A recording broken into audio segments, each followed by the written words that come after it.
जय हिंद साथियों, स्वागत है आप सभी का आपके अपने परिवार एग्री स्टेशन में। दोस्तों, आप सभी को पता ही होगा कि 18 अगस्त से बीएड फर्स्ट ईयर और सेकेंड ईयर का एग्ज़ाम जो है कंडक्ट कराना क्लियर हो चुका है। 18 अगस्त से आपका एग्ज़ाम होगा। तो आपका जो एडमिट कार्ड है उसको लेकर यहाँ पर छात्रों में कन्फ्यूजन आ रहा है। तो आपको मैंने कल भी बताया था कि जो एडमिट कार्ड है वो 17 अगस्त को भी आ सकता है, 16 अगस्त को भी आ सकता है। उसमें आपको कोई टेंशन लेने की आवश्यकता नहीं है। एडमिट कार्ड जो है वो रात को भी अपलोड हो सकता है, मतलब 17 अगस्त के रात को भी अपलोड हो सकता है। तो उसके लिए आप टेंशन ना लो, एडमिट कार्ड तुरंत आ सकता है। कई बार ऐसा हुआ है कि रात में भी एडमिट कार्ड आया, सुबह एग्जाम है और रात में भी एडमिट कार्ड आ चुका है। तो उसके लिए आपको टेंशन लेने की आवश्यकता नहीं है। हाँ, टेंशन अगर लेना है तो सेंटर को लेना है कि सेंटर जो है वो कहाँ जाएगा। छात्र अगर मान लीजिए दूर से जा रहे हैं या रूम वगैरह लेना है उनको, तो सेंटर अगर दूर जाएगा तो कहाँ पर व्यवस्था अपने कैसे करेंगे, उसको लेकर थोड़ी प्रॉब्लम हो सकती है। तो सेंटर आप आज जो है आज शाम तक सेंटर आपका डिक्लेयर कर दिया जाएगा, यानी 16 अगस्त को शाम तक आपका जो सेंटर है वो डिक्लेयर हो जाएगा। अगर नहीं हुआ किसी कारणवश तो 17 को दोपहर तक जो है आपका सेंटर 100% क्लियर हो जाएगा। अगर नहीं होता है तो आप मान चलिए दोपहर तक अगर नहीं होता है 11-12 बजे तक 17 तारीख को, तो मान चलना कि आपका जो एग्ज़ाम है वो कैंसिल होने वाला है। चलिए स्टार्ट करते हैं। आज हम लोग पढ़ने वाले हैं BD 202। BD 202 यानी कि सेकेंड ईयर का जो कोर्स है लर्निंग फॉर असेसमेंट का, BD 202 का, उसका हम लोग कुछ इंपॉर्टेंट क्वेश्चन यहाँ पर डिस्कस करने वाले हैं। चलिए स्टार्ट करते हैं। देखिए पहला क्वेश्चन है यहाँ पर 2020 में क्वेश्चन आ चुका है। आंकड़ों के संकलन एवं विश्लेषण की क्रमबद्ध प्रक्रिया जिसमें निर्णय लिए जाते हैं कहलाता है। क्या कहलाता है? मूल्यांकन कहलाता है। आंकड़ों के संकलन एवं विश्लेषण की क्रमबद्ध प्रक्रिया जिसमें निर्णय लिए जाते हैं वो क्या कहलाता है? मूल्यांकन कहलाता है। आकलन मूल्यांकन की प्रक्रिया है। कैसी प्रक्रिया है? संक्षिप्त प्रक्रिया है। आकलन जो है मूल्यांकन की संक्षिप्त प्रक्रिया है। देखिए ये जो सब्जेक्ट है BD 202, ये सबसे टफेस्ट सब्जेक्ट में से एक है। BD सेकेंड ईयर वाले छात्रों के लिए, सेकेंड ईयर वाले छात्रों के लिए सबसे टफ सब्जेक्ट जो है वो BD 202 है, जो लर्निंग फॉर असेसमेंट का है। तो इसको आप अच्छे से तैयार करके जाएंगे। अगला क्वेश्चन है, आकलन छात्रों के व्यवस्थित विकास के आधार का अनुमान है। यह किसी भी वस्तु को परिभाषित कर चयन, रचना, संग्रहण, विश्लेषण, व्याख्या और सूचनाओं का उपयुक्त प्रयोग कर छात्र विकास तथा अधिगम को बढ़ाने की प्रक्रिया है। यह कथन किसका है? यह कथन है इरविन का। अगला है, आकलन का प्रकार है योगात्मक आकलन, उभयनिष्ठ आकलन, फॉर्मेटिव आकलन। ये सभी ऑल ऑफ दी जिसका राइट आंसर हो जाएगा। अगला है, आकलन सूचना संग्रहण तथा उस पर विचार विमर्श की प्रक्रिया है जिन्हें हम विभिन्न माध्यमों से प्राप्त कर ये जानते हैं कि विद्यार्थी क्या जानता है, समझता है तथा अपने शैक्षिक अनुभवों द्वारा प्राप्त ज्ञान को परिणाम के रूप में व्यक्त कर सकता है, जिसके द्वारा छात्र अधिगम में वृद्धि होती है। यह कथन किसका है? यह कथन है हुबा एवं फ्रीड का। देखिए वो ज़्यादा लंबे जो कथन होंगे उनको याद करने की कोई आवश्यकता नहीं, क्योंकि आप कंफ्यूज हो जाएंगे वहाँ पर जाकर। फिर भी तो जो वन लाइनर है, इंपॉर्टेंट है, उनको आप याद करके जाएं। आकलन की विशेषता क्या है? तो आकलन की विशेषता है मानवीकरण, व्यवहारिकता, उपयोगिता। ये सभी इसका राइट आंसर हो जाएगा। अगला है, आकलन का क्षेत्र क्या है? आकलन का क्षेत्र है शैक्षिक उपलब्धियों का पता लगाने में, गुणवत्ता का निर्धारण करने में, अनुसंधान करने में उपयुक्त। सभी इसका राइट आंसर हो जाएगा। अगला है, आकलन शिक्षण अधिगम प्रक्रिया का एक अभिन्न अंग है। क्योंकि आकलन से शिक्षक छात्रों के अधिगम को समझते हैं तथा अपने शिक्षण की प्रतिपुष्टि भी प्राप्त करते हैं। इसका राइट आंसर हो जाएगा ऑप्शन नंबर डी। अगला है, निर्धारण या आकलन का आशय उन सभी नीतियों, सिद्धांतों एवं विधियों की समीक्षा से है जो छात्रों की शैक्षिक एवं सामाजिक आवश्यकताओं के ज्ञान एवं उनकी पूर्ति के लिए प्रयुक्त होती है। आकलन की यह परिभाषा दी है, किसने दी है? प्रोफेसर SK दुबे ने। अधिगम में आकलन किस लिए आवश्यक होता है? ग्रेड एवं अंकों के लिए, जांच परीक्षण के लिए, प्रेरणा के लिए, पृथक्करण एवं श्रेणीकरण को प्रोत्साहन देने के लिए। राइट आंसर हो जाएगा ऑप्शन नंबर सी, प्रेरणा के लिए। अगला क्वेश्चन है, अधिगम के लिए आकलन का प्रमुख सिद्धांत होता है प्रभावी पृष्ठपोषण, छात्र सहभागिता, शिक्षण समायोजन। Right answer all of these हो जाएगा। अधिगम के लिए आकलन का प्रमुख सिद्धांत क्या होता है? छात्र सहभागिता, प्रभावी पृष्ठपोषण, शिक्षा समायोजन। ये सभी हो जाएंगे। निम्नलिखित में से कौन सा अधिगम के आकलन को उजागर करता है?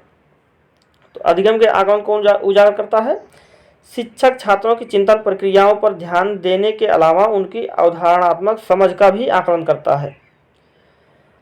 सीखने के लिए आकलन निम्नलिखित का ध्यान है किसके सिवाय?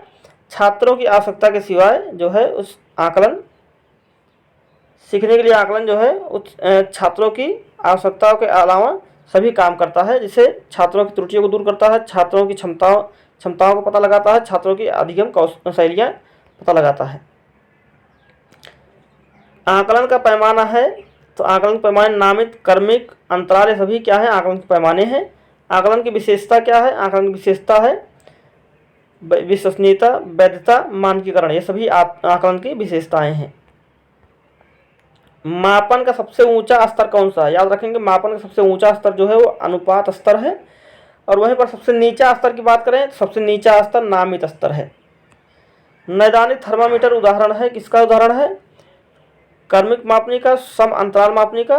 राइट आंसर हो जाएगा सम अंतराल मापनी का। वैसे अगर आप देखेंगे कुछ बुकों में कर्मिक मापनी और सम अंतराल मापनी दोनों का जो है दिया हुआ है, और यहाँ पर आपको राइट आंसर देखने को मिल रहा है सम अंतराल मापनी का। किस मापनी में वास्तविक शून्य बिंदु होता है? तो अनुपात मापनी में वास्तविक शून्य बिंदु होता है। अगला क्वेश्चन है, निम्नलिखित में कौन सा कथन सही नहीं है? तो राइट आंसर हो जाएगा कर्मिक मापनी मापन स्तर की सबसे निचला स्तर है, ये कथन सही नहीं है। सबसे निचला स्तर कौन सा है? नामित स्तर है। अगला है, आकलन को अधिगम के रूप में प्रस्तुत करने की प्रक्रिया में आकलन ही अधिगम के समस्त पक्षों का निर्धारण करता है। प्रत्येक बिंदु पर आकलन तथा उसके अनुरूप अधिगम व्यवस्था संपन्न होती है। इसमें अधिगम एवं आकलन दोनों पृथक रूप में न होकर एक दूसरे के पूरक के रूप में होते हैं। अधिगम के रूप में आकलन को इस प्रकार प्रभावित किया गया है। किसने किया है? श्रीमती आर के शर्मा ने। अगला, कृष्णा अपनी कक्षा को क्षेत्र भ्रमण पर ले जाती है और वापस आने पर अपने विद्यार्थियों के साथ भ्रमण पर चर्चा करती है। यह किसकी ओर संकेत करता है? या सीखने के आकलन की ओर संकेत करता है? सीखने का आकलन, याद रखेंगे, सीखने का आकलन जो है इसकी ओर संकेत करती है। मूल्यांकन के लिए आंकड़े संकलित किए जाते हैं। मानकीकृत परीक्षण के प्रशासन द्वारा, स्थानीय विकसित परीक्षण के प्रशासन द्वारा, प्रेक्षण द्वारा, उपयुक्त सभी। राइट आंसर हो जाएगा उपयुक्त सभी। सहकर्मी आकलन है। सहकर्मी आकलन क्या है? तो अपने सहपाठियों के कौशलों का आकलन, शिक्षक निष्पादन का आकलन, सहकर्मी निष्पादन का आकलन, माता पिता की अपेक्षा का आकलन। तो राइट आंसर इसका यहाँ पर सहकर्मी निष्पादन का आकलन दिख रहा है आपको। बट कुछ बुकों में जैसे संजय का बुक जो है उसमें अपने सहपाठियों के कौशलों का आकलन दिया हुआ है, तो दोनों आप देख लेंगे। यह परिभाषा किसने दी है? मूल्यांकन एक ऐसी प्रक्रिया है जिससे यही सही ढंग से किसी वस्तु का मापन किया जा सकता है। किसने कहा है? गुड्स ने कहा है कि मूल्यांकन एक ऐसी प्रक्रिया है जिससे सही ढंग से वस्तु का मापन किया जा सकता है। अगला है, किसने कहा है? मापन वस्तुओं या घटनाओं की तर्कपूर्ण ढंग से संख्या प्रदान करने की क्रिया है। जेपी गिलफर्ड राइट आंसर इसके हो जाएंगे। अगला क्वेश्चन है, मापन की भूमिका है। मापन की भूमिका क्या है? वस्तु को संख्या प्रदान करना, घटना को संख्या प्रदान करना, नियमानुसार संख्या प्रदान करना, उपयुक्त सभी इसका राइट आंसर हो जाएगा। मापन की भूमिका ये सभी है। मूल्यांकन एक कर्मिक प्रक्रिया है जो कि संपूर्ण शिक्षा प्रणाली का एक अंग है जो शिक्षा के उद्देश्यों से घनिष्ठ रूप से संबंधित है। या किसने कहा है? यह कहा है कोठारी आयोग ने। अगला क्वेश्चन है, मापन का संप्रत्यय इनमें से किससे संबंधित है? वस्तुओं एवं पदार्थों को नियमानुसार संख्या प्रदान करना क्या है? मापन का संप्रत्यय है।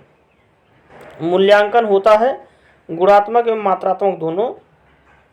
अगला है, अंतराल मापनी का उदाहरण है। ये सभी महीना, वर्ष, सप्ताह सभी क्या है? अंतराल मापनी का उदाहरण है।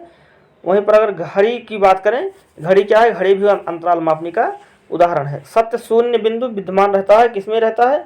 सत्य शून्य बिंदु जो होता है वो अनुपात में विद्यमान रहता है। सत्य शून्य बिंदु अनुपात में विद्यमान रहता है। आकलन का परिमाणात्मक उपकरण क्या है? तो आकलन का परिमाणात्मक उपकरण परीक्षा, मापनी, निर्धारण मापनी, सभी आकलन के परिमाणात्मक उपकरण हैं। सबसे उच्च स्तर का मापन पैमाना कौन सा है? तो आपने ऊपर देख लिया, अनुपात मापन है। इसेप्टिव मापन शब्द का प्रयोग परीक्षण के क्षेत्र में सर्वप्रथम किसने किया था? तो रेमंड कैटल ने सबसे पहले इसेप्टिव मापन शब्द का प्रयोग किया था। मापन किसी निश्चित स्वीकृति नियमों के अनुसार वस्तुओं को अंक प्रदान करने की क्रिया है। यह कथन किसका है? यह कथन है एस स्टीवेंस का। यदि मापन के सारे यंत्र एवं साधन विश्व से समाप्त कर दिए जाए तो आधुनिक सभ्यता बालू की दीवार की तरह ढह जाएगी। यह कथन किसका है? यह कथन है रॉस का। याद रख लेंगे, बालू की दीवार की तरह ढह जाएगी अगर सभी मापन के यंत्र हटा दिए जाएं। यह कथन किसका है? रॉस का है। मापन की विशेषता है। मापन की विशेषता आंकिक स्वरूप, वैज्ञानिक प्रगति का मूल आधार, निरपेक्ष शून्य बिंदु का अभाव, ये सभी क्या है? मापन की विशेषताएं हैं। मापन के प्रकार हैं। मापन के प्रकार कौन सा? मानसिक या सामान्यीकृत मापन, भौतिक या निरपेक्ष मापन, इसेप्टिव मापन, ये सभी क्या है? मापन के प्रकार हैं। जिस मापन के द्वारा व्यक्ति की आदतों, मानसिक गुणों एवं मनोवृत्तियों को मापा जाता है उसे मानसिक या सामान्यीकृत मापन कहते हैं। मानसिक या सामान्यीकरण मापन कहते हैं। जिस मापन के द्वारा व्यक्ति की आदतों, मानसिक गुणों एवं मनोवृत्तियों को मापा जाता है उसे क्या कहते हैं? मानसिक या सामान्यीकरण मापन कहते हैं। जिस मापन में परम शून्य की स्थिति विद्यमान रहती है उसे कहा जाता है इसेप्टिव मापन कहा जाता है। परम शून्य जो होता है वो किसमें होता है? इसेप्टिव मापन में होता है। अगला है, जिस मापन में व्यक्ति के समक्ष चयन की बाध्यता होती है उस मापन को कहा जाता है, उस मापन को इसेप्टिव मापन कहा जाता है। जिस मापन में व्यक्ति के समक्ष चयन की बाध्यता होती है उस मापन को क्या कहा जाता है? याद रख लेंगे, व्यक्ति के समक्ष चयन की बाध्यता होती है उस मापन को इसेप्टिव मापन कहा जाता है। इसेप्टिव मापन शब्द का सर्वप्रथम प्रयोग रेमंड कैटल ने दिया था। मापन का कार्य क्या है? मापन का कार्य है भविष्यवाणी करना, तुलना करना, आविष्कार करना, ये सभी क्या है? मापन के कार्य हैं। शिक्षण में मापन का उपयोग किया जाता है किस लिए? प्रवेश हेतु, वर्गीकरण हेतु, तुलना हेतु, ये सभी इसके राइट आंसर हो जाएंगे। शिक्षण में मापन का उपयोग जो होता है वो प्रवेश हेतु, वर्गीकरण हेतु, तुलना हेतु, इन सभी के लिए किया जाता है।